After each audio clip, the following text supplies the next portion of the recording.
नमस्ते दोस्तों, मैं प्रीति आप सभी भाई बहनों का दिल से स्वागत करती हूँ अपने यूट्यूब चैनल पे। आज हम आप सभी के बीच फिर से लेकर के आ गए हैं छठी मैया का गीत।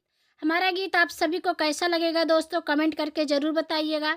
वीडियो देखने से पहले आप लोग हमारे चैनल पे नए हैं तो सब्सक्राइब ज़रूर कर लीजिएगा, लाइक कर दीजिएगा, शेयर कीजिएगा दोस्तों। और चलिए सुनाते हैं आप सभी को बहुत ही मनभावक, बहुत ही प्यारा, बहुत ही धमाकेदार छठी मैया का गीत। चलिए सुनते हैं। पहिला पहिल कैली तोहरी परबिया हो, भूल चूक माफ करिहा करी लाया रजिया हो। रात दिन करीला दोहैया मोर छठी मैया, रात दिन करीला दोहैया मोर छठी मैया। सासु मारे ननद गरिया वेली, कही के जेठनिया बझिनिया बोलावेली। सासु मारे ननद गरिया वेली, कही के जेठनिया बझिनिया बोलावेली।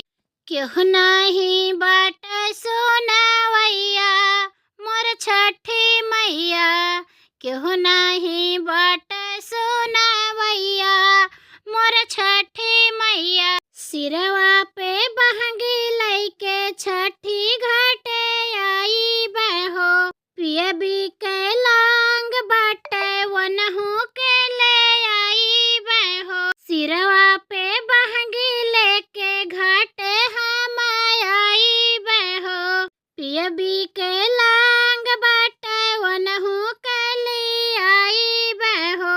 पर कई दाना दिया से नैया मोर छठी मैया, पर कई दाना दिया से नैया मोर छठी मैया। राइटर गुलाब जैसे पावली सजनवा हो, छठी माई दाई दिहलिन गोदी में सुमनवा हो।